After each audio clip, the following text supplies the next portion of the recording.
তাহলে শোনো ওমর, যতদিন পর্যন্ত যেই পথে আবু বকর দুনিয়া থেকে চলে গেছে ওই হেদায়েতের রাস্তার উপর তুমি থাকবে। আজকে যেমন লাঠির উপর ভর করে আমি আমার দেহকে শক্তি ধরে রেখেছি, এইরকম এই লাঠি দিয়ে এই দুশ্মনের বিরুদ্ধে তোমার পক্ষে যুদ্ধ আমি অবতীর্ণ হব বুড়ো বয়সেও। আর যদি আল্লাহর দিন থেকে এক চুল সরে যাও, এই যে লাঠি দেখতেছো, লাঠি যেমন আমার অথর্ব দেহকে দাঁড় করিয়ে রাখার শক্তি জুগিয়েছে, তোমাকে এই লাঠি দিয়ে মোকাবেলা করে সোজা পথে নিয়ে আসবো। জোরে সোরে বলি সুবহানাল্লাহ। হযরত উমরের মুখের উপর একজন বুড়ো মানুষ এইভাবে হুমকি দিতে পারে, তাহলে সাহাবী কেরামের সামনে উনি তারাবির নামাজ যদি বেদাত হয় 20 রাকাত, কোন সাহাবী জীবন থাকতে ওনার এই দায়িত্ব কি মেনে নিতেন? আজকের খবিশের দল সৌদি আরবকে যুক্তি দেখায়, মক্কা মদিনা দলিল দেখায়। কোরআন হাদিস দলিল না মক্কা মদিনা দলিল? বলেন মক্কা মদিনায় হল নির্মাণ হয়েছে কি হয়নি? বলেন মক্কা শরীফ হল আছে না নাই? ফুটবল খেলার স্টেডিয়াম আছে না নাই? ওই খবিশের দল হাফ প্যান্ট পরে কি পরে না? মক্কা শরীফে যারা গিয়েছেন হজ উমরা করতে, আরব সাগরে আধা ল্যাংটা নারীর গোসল করার দৃশ্য দেখা যায় কি যায় না? তারা কি করে দলিল হয় ইসলামে? সুতরাং তাদের মধ্যে যদি কোনো ভালো গুণ থাকে সেটা আমরা অর্জন করব, কিন্তু যদি নেইমারের মতো বেহায়া বিজাতির বাচ্চাদেরকে নিয়ে যায় নাসা, নায়ক নায়িকাদেরকে নিয়ে যায় কাবা শরীফের মডেলে স্টেজ বানিয়ে সেখানে যদি রঙ্গমঞ্চ করে, সেটাও কি ইসলামের দলিল যে আজ থেকে ঝাঁকানাকা করা হালাল? ওটাও তো তাহলে হালাল হওয়ার কথা। এজন্য মক্কা কেন, মদিনা কেন, সারা পৃথিবীর মুসলমান দেশের বাদশারা এই জালেমরা যদি প্রজ্ঞাপন জারি করে, আর যেটা কোরআন হাদিসে রয়েছে, কোরআন হাদিসের বিরুদ্ধের কথা কাজ কোন আমল যা সাহাবীদের বিরুদ্ধে হয়, সারা পৃথিবী উল্টে গেলেও ঈমানদার যতদিন জমিনে বেঁচে থাকবে এই হুকুমকে মানবে না, মানবে না, মানবে না। জোরে বলেন ঠিক কিনা? সুতরাং নবীজির এই হাদিস আবার ফিরে আসি। নবীজি বলেছেন দিনের বেলা রোজা রাখাকে তোমাদের জন্য আল্লাহ ফরজ করে দিয়েছেন, রাত্রি বেলায় ইবাদতের মাধ্যমে রাত্রি জাগরণকে সওয়াবের কাজ করেছেন। জোরে সোরে বলি সুবহানাল্লাহ। তাহলে বিষয়টা কি ক্লিয়ার? তারাবির 8 রাকাত 12 রাকাত 20 রাকাত নিয়ে মার্কেটিং করার কোনো সুযোগ নেই। সাহাবা ইকরামের জামানায় ইজমা হয়েছে, নতুন করে ঝগড়া লাগানোর কোনো সুযোগ নেই। যেহেতু ইসলাম বলেছে দিনের বেলা সুবে সাদিক থেকে সূর্যাস্ত পর্যন্ত রোজা রাখতে কেউ কোনো বাধা দেয় না, কিন্তু তারাবির নামাজ নিয়ে নাটক করে, তার মানে দিনটা রোজা রাখলেও রাত্রিবেলায় বান্দরামো ছেড়ে আল্লাহর দরবারে দাঁড়ানোকেও এরা বাধা দেয়। জোরে বলেন ঠিক কিনা? তারা যুক্তি দেখায় আমরা 8 রাকাত তারাবি পড়তে যেই সময় লাগে তোমাদের মিয়া 20 রাকাত পড়তে একই সময় লাগে। বলেন এই দোষ কি তারাবির নামাজের, না যে ইমামতি করে সেই অযোগ্য? তুমি আস্তে আস্তে কোরআন পড়তে পারো না, এই দোষ কি মুসল্লির না ইমামের? বলেন আমি তারাবির নামাজ পড়িয়ে দিচ্ছি আপনাদেরকে, আমি যে বর করে পড়ি, এই দোষ কি মুসল্লির না আমার? কারণ আমি আস্তে আস্তে পড়লে আমার মনে থাকে না, পড়া ভুলে যায়। তাহলে এই ব্যর্থতা কি মুসল্লির না ইমামের? কার ব্যর্থতা? সুতরাং পৃথিবীতে এরকম হাফেজে কোরআন আল্লাহ জন্ম দিয়েছেন, সৃষ্টি করেছেন, যারা থেমে থেমে সুন্দর করে 20 রাকাত নামাজ প্রায় 2 ঘন্টা 2.5 ঘন্টা ব্যাপী রিল্যাক্সের সাথে পড়ানোর যোগ্যতা রাখে, ওইরকম ইমামের গলায় ঘাড় পাকি দিয়ে বের করে দিয়ে যোগ্য হাফেজে কোরআন নিয়োগ করেন। কারণ সারা বছর ঠিকঠাক নামাজের সুযোগই নেই। রমজানের বরকতে রাত্রিবেলায় নামাজের মধ্যে হাফেজে কোরআনদের ওসিলায় আমাদের মতো মূর্খ নাদানকে কোরআন শোনার ব্যবস্থা আল্লাহ করে দিয়েছে। সুতরাং আমাদেরও ইমানি দায়িত্ব যোগ্য হাফেজে কোরআনকে নিয়োগ দিয়ে তাদের জবানে কোরআন শুনে কিয়ামতের দিন কোরআন যেন আমাদের পক্ষের সুপারিশকারী হয়। জোরে বলেন ঠিক কিনা? দিনের সুবে সাদেক থেকে নিয়ে সূর্যাস্ত পর্যন্ত রোজা রাখলাম, সারা দুনিয়ার কোনো মানুষ এটা নিয়ে বাদানুবাদ করলো না যে রোজা সুবে সাদেকের 1 ঘন্টা পরে রাখলেও হবে, সূর্যাস্তের আধা ঘন্টা আগেও পানি খাইলে রোজা হবে, এরকম কোনো ফতোয়া কেউ দিতেছে? তাহলে নবীজি একই হাদিসের মধ্যে বলেছেন আল্লাহ তাআলা তোমাদের জন্য দিনের বেলা রোজা রাখাকে ফরজ করে দিয়েছেন, আর রাত্রি জাগরণকে তোমাদের জন্য সওয়াবের কাজ করে দিয়েছেন। তা রাতের ইবাদতের ব্যাপারে এত গল্প কিসের? এত ব্যাখ্যা বিশ্লেষণ কেন? যে নবীজি 8 রাকাত পড়তেন, 10 রাকাত পড়তেন, 12 রাকাত পড়তেন। এমন দুর্ধর্ষ বেয়াদব কিছু মানুষ তো আমাদের এই সমাজে আছে, যারা এই মসজিদে নামাজ পড়তে আসে না। শুধু তারাবির নামাজ 8 রাকাত পড়া হয় না কেন? এই জন্য পরিষ্কার কানের খোল থাকলে শুনে নেন এই কথা, কানের খোলটা সরায় নেন। যেই ব্যক্তি 8 রাকাত তারাবি পড়েছে আর যেই ব্যক্তি 20 রাকাত তারাবি পড়েছে, 8 রাকাত তারাবি পড়তে যদি 20 মিনিট লাগে, আধা ঘন্টা লাগে, 20 রাকাত তারাবি পড়তে তাহলে মিনিমাম 1 ঘন্টা লাগবে। আপনি আমি দিনের বেলা রোজা রাখলাম ঠিক ঠিক পুরাটা সময়, গুনাহ করি না করি সেটা পরের ওয়াজ, কিন্তু দিনের বেলা রোজা তো হুজুরা যতটুকু টাইম রাখে, ইমাম যতটুকু টাইম রাখে, মুসল্লি অতটুকু টাইম রাখে, মুয়াজ্জিন অতটুকু টাইম রাখে, সভাপতি সাহেব অতটুকু টাইম রাখে, বুড়ো মানুষ অতটুকু টাইম রাখে, বৃদ্ধ মানুষ যেমন ঠিক ঠিক রাখে, মহিলা মানুষ অতটুকু টাইম রাখে। কিন্তু রাতের ইবাদতটা নিয়ে এত চুলচিরা বিশ্লেষণ কেন হচ্ছে? যে ব্যক্তি 8 রাকাত পড়লো, আল্লাহর সামনে সে দাঁড়িয়েছিল আধা ঘন্টা, যে ব্যক্তি 20 রাকাত পড়লো সে আল্লাহর সামনে দাঁড়িয়ে থাকলো 1.5 ঘন্টা, কার মর্যাদা আল্লাহর কাছে বেশি বলেন তো? এটা নিয়ে এত মন্তব্য কেন? মানে শয়তান সব জায়গায় খাওয়া শেষ, ইবাদতের একটা মুখ্যম সময় 11 মাস পরে একটা বরকতময় মাস আসছে, সেখানে এসে পিন না মানলে হচ্ছে না। এই মসজিদ থেকে 3 জন মুসল্লি নামাজে আসে না শুধু এই কারণে যে এখানে তারাবির নামাজ 20 রাকাত কেন পড়া হয়। বা পুরে কথা, কোরআন হাদিসের কোনো বিষয় বিশ্লেষণ আমাদের সামনে নেই, যে আমরা সব একেবারে মাল খাই, টাল হয়ে গেছি, পাগল হয়ে গেছি, যে আমাকে পাগলা কুত্তায় কামড়েছে তাই 20 রাকাত করে পড়ি। কোরআন হাদিসের কোনো নির্দেশনা নাই, সব ইসলাম ওনারাই বুঝেছে। এই জন্য বিনয়ের সাথে অনুরোধ, সৌদি আরব কেন, তার মরা বাপে যারা কবরে চলে গেছে, হোক সে নবীর দেশের জন্ম, ওই হারামজাদা কুলাঙ্গারদের 14 গোষ্ঠীর কোনো ক্ষমতা নেই কাবা শরীফের মধ্যে রাষ্ট্রীয় আইন জারি করে 10 রাকাত তারাবি করে দেয়। জোরে বলেন ঠিক কিনা? কারণ ইসলাম যেটা নির্ধারণ করেছে তোমার বাপের ক্ষমতা নেই সেটা পরিবর্তন করতে। যদি তুমি পরিবর্তন করো মিয়া, নবীজিকে রওজা আতহার থেকে উঠাও, নবীজি এসে আবার বলে যাক 10 রাকাত করে তারাবি পড়লেও হবে, 20 রাকাত পড়ার দরকার নাই। জোরে বলেন ঠিক কিনা? মিয়া ওমরে ফারুক রাদিয়াল্লাহু তাআলা আনহুর নেতৃত্বে আল্লাহ তাবারক ওয়া তাআলা তার কথার উপর ভিত্তি করে 24 জায়গায় কোরআনে পাকের আয়াত নাজিল করেছে। কোরআনের আয়াতগুলি মুছে দাও দেখি তোমার বুকের পাটা থাকলে। হযরত ওমরের বেদাত বলো খবিস কোথাকার, হযরত ওমরের বেদাত কয় তারাবির নামাজ হযরত ওমরের বেদাত। জোরে সোরে বলি নাউযু বিল্লাহ। হযরত ওমর কে? তোমার মরা বাপ, খবিস কোথাকার। হযরত ওমর ওই ব্যক্তি যেই ব্যক্তির সিদ্ধান্তের উপর আল্লাহ জাল্লা শাআনুহু কোরআনে পাকের 24 জায়গায় অসংখ্য আয়াতে কারিমা অবতীর্ণ করেছেন। জোরে সোরে বলি সুবহানাল্লাহ। হযরত ওমরের 20 রাকাত তারাবি পছন্দ হয় না? বদমাইশের গোষ্ঠী, তুমি কি হাদিস এটা শোনো নাই? পিছনের গত সপ্তাহের কথা আবার আপনাদেরকে বলছি।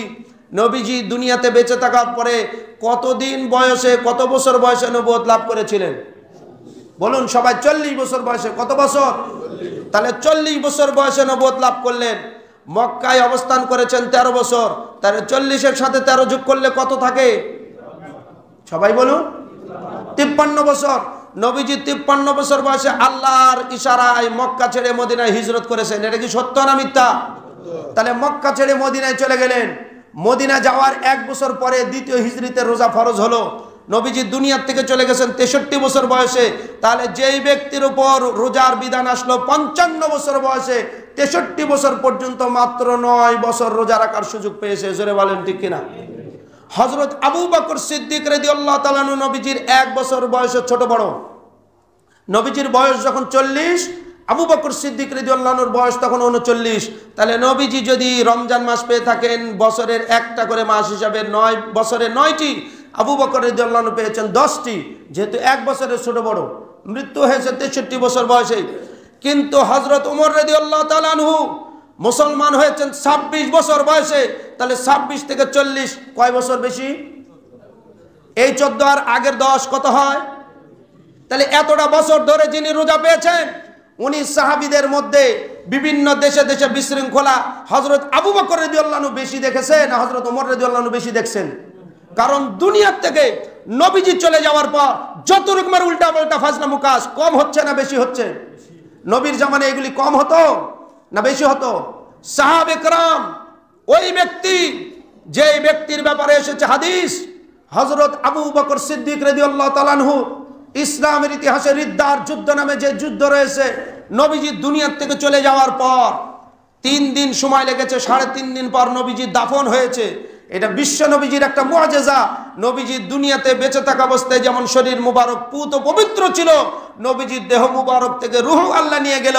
নবীরা যেহেতু অন্যান্য মানুষের মতো পচে গলে যাওয়া মানুষ নয়, নবীজির 3.5 দিন লাশ জমিনের উপরে ছিল, পচে গলে দুর্গন্ধ হয়নি। জোরে সোরে বলি সুবহানাল্লাহ। নবীজির গন্ডগোলের মীমাংসা হয়েছে কে হবে রাষ্ট্রের প্রধান মেহমান। প্রধান খলিফা হযরত আবু বকর রাদিয়াল্লাহু আনহু হলেন।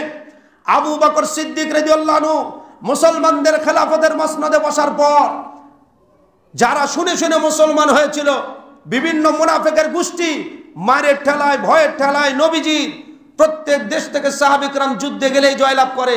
দেশে দেশে মানুষ যখন জয়লাভ করছিল, লক্ষ লক্ষ টাকার মালিক হওয়ার সুযোগ ছিল, তখন স্বার্থান্বেষী মহলেরা ইসলামের মর্ম না বুঝেই শুধু যাই বলে আয় রে, তার সাথে যায় রে, হুড়াহুড়ি করে দলে দলে মুসলমান হয়েছে। যারা ধর্মের এখনো গোড়াপত্তনকারী হিসেবে কিছুই তেমন শিখতে পারেনি, এই মুনাফিকের গোষ্ঠী নবীজি দুনিয়ার থেকে চলে যাওয়ার পর আহ্বান করলো, আমরা নামাজ পড়ি, সব করি, যাকাত দেখতে মনে হয় সম্পদের এটা একটা ট্যাক্স, কর কেন দিব? বিজাতিরা ট্যাক্স দিয়ে থাকবে, জিজিয়া কর দিয়ে থাকবে, আমরা তো মুসলমান, সুতরাং আমরা নামাজ পড়বো, রোজা রাখবো, কিন্তু ইসলামের বিধান যাকাতটা শুধু দিব না। সাহাবা ইকরামকে বুঝানোর চেষ্টা করলেন। হযরত ওমর রাদিয়াল্লাহু আনহুর মতো মহাবীরকেও বুঝালেন। ওমর রাদিয়াল্লাহু আনহু এসে বললেন, ভাই আবু বকর, নবীজি দুনিয়ার থেকে চলে গেছেন, অন্তরের অবস্থা খারাপ, চারিদিকে শুধু হই হই, মুসলমানদের এখন দেশ ধরে রাখাই কঠিন, এই অবস্থায় তারা যা বলছে আমরা একটু কিছু সময়ের জন্য মেনে নেই না কেন? হযরত আবু বকর রাদিয়াল্লাহু আনহু বসা ছিলেন, দাঁড়িয়ে হযরত ওমর রাদিয়াল্লাহু আনহু বুক বরাবর আঙ্গুল ইশারা করে বলেন, হে ওমর, ইসলাম গ্রহণের পূর্বে তুমি বাঘ ছিলে, নবীর কাল্লা কাটতে এসেছো, মুসলমান হওয়ার পর কি শ্রীগালে পরিণত হয়েছো? ওয়াল্লাহি এই লোকগুলি যাকাত অস্বীকার করেছে, এটা তো বহু দূরের কথা। যেই পশুর উপর যাকাত ফরজ হয়েছে, ওই গরু, ছাগল, উট, দুম্বা, ভেড়া টেনে নিয়ে আসতে, যেই পশুকে বেঁধে রাখতে সামান্য দড়ি লাগবে, রশি লাগবে, যাকাতের একটা রশি যদি না দেয়, তাদের বিরুদ্ধে আবু বকর, যতদিন পর্যন্ত আমার চোখের পাপড়ি নড়বে ততদিন যুদ্ধ অব্যাহত রাখবো। জোরে সোরে বলছি আল্লাহু আকবার। সেই আবু বকর সিদ্দিক রাদিয়াল্লাহু আনহু এই আহ্বান শোনার পর হযরত ওমর রাদিয়াল্লাহু আনহু বললেন, আলহামদুলিল্লাহ, আজকে আবু বকর যদি না থাকতো ওমরের কি হতো? হযরত আবু বকর রাদিয়াল্লাহু আনহু দুনিয়া থেকে চলে গেলেন। ওমরে ফারুক রাদিয়াল্লাহু আনহু মুসলমানদের খেলাফতের মসনদে প্রায় এক যুগ সময় রয়েছেন। সেই সময় মুসলমানদের খেলাফতের আয়তন আবু বকর রাদিয়াল্লাহু আনহু সমান ছিল না বড় ছিল? বাংলাদেশের সমান 200 রাষ্ট্র এক জায়গায় করলে যত বড় হবে, এত বড় রাষ্ট্রের সীমানা হযরত ওমর রাদিয়াল্লাহু আনহু শাসন করেছে। জোরে সোরে বলি সুবহানাল্লাহ। তাহলে বলুন, কোন ব্যক্তি ওয়ার্ডের যদি নেতা হয়, একটা ওয়ার্ড ঠান্ডা করা সম্ভব, কারণ ওয়ার্ডের আয়তন কতটুকু। সে যদি 2টা ওয়ার্ডের দায়িত্ব দেওয়া হয়, তার আস্তে আস্তে কাজে দুর্বলতা আসা স্বাভাবিক। এরপরে যদি পুরো একটা শহরের দায়িত্ব দেওয়া হয়, আরেকটু তাকে ক্ষমতার জন্য লোক কিছু নিয়োগ দিতে হবে। যদি পুরা দেশের দায়িত্ব দেওয়া হয়, তখন তার একার পক্ষে সবকিছু কন্ট্রোল করা কন্ট্রোলের পক্ষে সম্ভব হয় না, কন্ট্রোলের বাইরেও চলে যেতে পারে। হযরত ওমর রাদিয়াল্লাহু আনহু যখন মুসলিম জাহানের অর্ধ পৃথিবী মুসলমানদের খেলাফতের মধ্যে এসেছে, তখন পৃথিবীর দেশে দেশে বিভিন্ন ঝামেলা শুরু হয়েছে। ঝামেলাকে নিরূপণ করার স্বার্থে হযরত ওমর রাদিয়াল্লাহু আনহু সাহাবা কিরামের সামনে বলে দিলেন, আজ থেকে নবীজির সাহাবীরা তোমরা সাক্ষী থাকো, আল্লাহর দ্বীনকে সমুন্নত করার জন্য মসজিদে নববী এবং বাইতুল্লাহ শরীফ থেকে নির্দেশ জারি করা হলো, সারা দুনিয়ার মুমিন মুসলমানেরা, সাহাবীদের দল যে যে দেশে আসো, আজ থেকে তারাবির নামাজ 20 রাকাত আদায় করা হবে। জোরে সোরে বলছি সুবহানাল্লাহ। হযরত ওমর রাদিয়াল্লাহু আনহুর সামনে সাহাবা কিরাম কেমন ছিলেন এতটুকু বলতেই হয়। আবার গত জুমার 2 জুমা আগে বলেছিলাম, একজন 80 বছরের বয়স্ক বুড়ো মানুষ, যিনি লাঠি ভর করা ছাড়া চলতে পারেন না, রাস্তার মোড়ে দাঁড়িয়ে রয়েছেন, লাঠিটা তার বাঁকানো ছিল, সাপের মতো পেঁচানো। হযরত ওমর রাদিয়াল্লাহু আনহু কাছ দিয়ে যাওয়ার সময় সালাম করলেন। মুরব্বী বললেন, কে হে তুমি? বলে, আমার নাম ওমর। বলে, খাত্তাবের পুত্র ওমর? বলে, জি। বলে, ও তুমি আমিরুল মুমিনিন, দাঁড়াও। বলে, আপনি বুড়ো মানুষ, বয়সের ভারে নুইয়ে পড়েছেন রাস্তার মাঝে কেন? বলে, শোনো ওমর, যতদিন পর্যন্ত যেই পথে আবু বকর দুনিয়ার থেকে চলে গেছে, ওই হেদায়েতের রাস্তার উপর তুমি থাকবে। আজকে যেমন লাঠির উপর ভর করে আমি আমার দেহকে শক্তি ধরে রেখেছি, এইরকম এই লাঠি দিয়ে এই দুশমনের বিরুদ্ধে তোমার পক্ষে যুদ্ধ আমি অবতীর্ণ হব বুড়ো বয়সেও। আর যদি আল্লাহর দ্বীন থেকে এক চুল সরে যাও, এই যে লাঠি দেখতেছো, লাঠি যেমন আমার অথর্ব দেহকে দাঁড় করিয়ে রাখার শক্তি জুগিয়েছে, তোমাকে এই লাঠি দিয়ে মোকাবেলা করে সোজা পথে নিয়ে আসবো। জোরে সোরে বলি সুবহানাল্লাহ। হযরত উমরের মুখের উপর একজন বুড়ো মানুষ এইভাবে হুমকি দিতে পারে, তাহলে সাহাবা কিরামের সামনে উনি তারাবির নামাজ যদি বেদাত হয় 20 রাকাত, কোন সাহাবী জীবন থাকতে ওনার এই দায়িত্ব কি মেনে নিতেন? আজকের খবিশের দল সৌদি আরবকে যুক্তি দেখায়, মক্কা মদিনা দলিল দেখায়। কোরআন হাদিস দলিল না মক্কা মদিনা দলিল? বলেন মক্কা মদিনায় হল নির্মাণ হয়েছে কি হয়নি? বলেন মক্কা শরীফে হল আছে না নাই? ফুটবল খেলার স্টেডিয়াম আছে না নাই? ওই খবিশের দল হাফ প্যান্ট পরে কি পরে না? মক্কা শরীফে যারা গিয়েছেন হজ উমরা করতে, আরব সাগরে আধা ল্যাংটা নারীর গোসল করার দৃশ্য দেখা যায় কি যায় না? তারা কি করে দলিল হয় ইসলামে? সুতরাং তাদের মধ্যে যদি কোনো ভালো গুণ থাকে সেটা আমরা অর্জন করব, কিন্তু যদি নেইমারের মতো বেহায়া বিজাতির বাচ্চাদেরকে নিয়ে যায় নাসা, নায়ক নায়িকাদেরকে নিয়ে যায় কাবা শরীফের মডেলে স্টেজ বানিয়ে সেখানে যদি রঙ্গমঞ্চ করে, সেটাও কি ইসলামের দলিল যে আজ থেকে ঝাঁকানাকা করা হালাল? ওটাও তো তার হালাল হওয়ার কথা। এজন্য মক্কা কেন, মদিনা কেন, সারা পৃথিবীর মুসলমান দেশের বাদশারা এই জালেমরা যদি প্রজ্ঞাপন জারি করে, আর যেটা কোরআন হাদিসে রয়েছে, কোরআন হাদিসের বিরুদ্ধের কথা কাজ কোন আমল যা সাহাবীদের বিরুদ্ধে হয়, সারা পৃথিবী উল্টে গেলেও ঈমানদার যতদিন জমিনে বেঁচে থাকবে এই হুকুমকে মানবে না, মানবে না, মানবে না। জোরে বলেন ঠিক কিনা? সুতরাং নবীজির এই হাদিস আবার ফিরে আসি। নবীজি বলেছেন দিনের বেলা রোজা রাখাকে তোমাদের জন্য আল্লাহ ফরজ করে দিয়েছেন, রাত্রি বেলায় ইবাদতের মাধ্যমে রাত্রি জাগরণকে সওয়াবের কাজ করেছেন। জোরে সোরে বলি সুবহানাল্লাহ। তাহলে বিষয়টা কি ক্লিয়ার? তারাবির 8 রাকাত 12 রাকাত 20 রাকাত নিয়ে মার্কেটিং করার কোনো সুযোগ নেই। সাহাবা ইকরামের জামানায় ইজমা হয়েছে, নতুন করে ঝগড়া লাগানোর কোনো সুযোগ নেই। যেহেতু ইসলাম বলেছে দিনের বেলা সুবহে সাদিক থেকে সূর্যাস্ত পর্যন্ত রোজা রাখতে কেউ কোনো বাধা দেয় না, কিন্তু তারাবির নামাজ নিয়ে নাটক করে, তার মানে দিনটা রোজা রাখলেও রাত্রিবেলায় বান্দরামো ছেড়ে আল্লাহর দরবারে দাঁড়ানোকেও এরা বাধা দেয়। জোরে বলেন ঠিক কিনা? তারা যুক্তি দেখায় আমরা 8 রাকাত তারাবি পড়তে যেই সময় লাগে তোমাদের মিয়া 20 রাকাত পড়তে একই সময় লাগে। বলেন এই দোষ কি তারাবির নামাজের, না যে ইমামতি করে সেই অযোগ্য? তুমি আস্তে আস্তে কোরআন পড়তে পারো না, এই দোষ কি মুসল্লির না ইমামের? বলেন আমি তারাবির নামাজ পড়িয়ে দিচ্ছি আপনাদেরকে, আমি যে বর করে পড়ি, এই দোষ কি মুসল্লির না আমার? কারণ আমি আস্তে আস্তে পড়লে আমার মনে থাকে না, পড়া ভুলে যায়। তাহলে এই ব্যর্থতা কি মুসল্লির না ইমামের? কার ব্যর্থতা? সুতরাং পৃথিবীতে এরকম হাফেজে কোরআন আল্লাহ জন্ম দিয়েছেন, সৃষ্টি করেছেন, যারা থেমে থেমে সুন্দর করে 20 রাকাত নামাজ প্রায় 2 ঘন্টা 2.5 ঘন্টা ব্যাপী রিল্যাক্সের সাথে পড়ানোর যোগ্যতা রাখে, ওইরকম ইমামের গলায় ঘাড় পাকি দিয়ে বের করে দিয়ে যোগ্য হাফেজে কোরআন নিয়োগ করেন। কারণ সারা বছর ঠিকঠাক নামাজের সুযোগই নেই, রমজানের বরকতে রাত্রিবেলায় নামাজের মধ্যে হাফেজে কোরআনদের ওসিলায় আমাদের মতো মূর্খ নাদানকে কোরআন শোনার ব্যবস্থা আল্লাহ করে দিয়েছে। সুতরাং আমাদেরও ইমানি দায়িত্ব যোগ্য হাফেজে কোরআনকে নিয়োগ দিয়ে তাদের জবানে কোরআন শুনে কিয়ামতের দিন কোরআন যেন আমাদের পক্ষের সুপারিশকারী হয়। জোরে বলেন ঠিক কিনা? সুতরাং দায়িত্বহীন ভাষায় এই কথাগুলি জোর গলায় বলার উদ্দেশ্য আমার এটাই ছিল।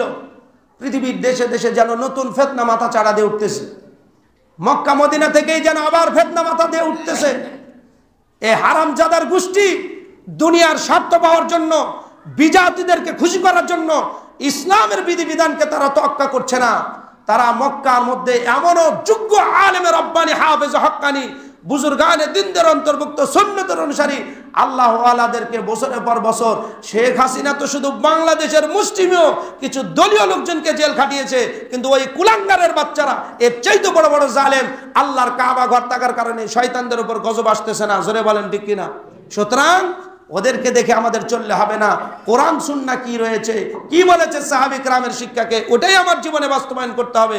কারণ নবীজি বলেছেন আলাইকুম বিসুন্নতি ওয়া সুন্নাতুল খুলাফার রাশিদিন আল মাহদিয়্যিন, আমার সাহাবীদের সুন্নতকে আঁকড়ে ধরো, এমন কি মাড়ির দাঁত দিয়ে তোমরা চেপে ধরো। মানুষ যখন হাড্ডি চাবায় তখন মাড়ির দাঁত দিয়ে চাবাতে হয়। নবীজি বলেন পৃথিবীর সমস্ত মানুষ সুন্নত ভুলে যাক, কিন্তু তোমরা আমার সাহাবীদের রেখে যাওয়া সুন্নতকে মাড়ির দাঁত দিয়ে চেপে ধরো, আল্লাহ তাআলা তোমাদেরকে হেদায়েত থেকে বিচ্যুত করবেন না। জোরে সোরে বলি সুবহানাল্লাহ। সুতরাং তারাবির নামাজ ইজমার সাথে সাহাবীদের জীবদ্দশায় যা হয়েছে সেখান থেকে পিছপা হওয়ার কোনো সুযোগ নেই, পরিষ্কার কথা।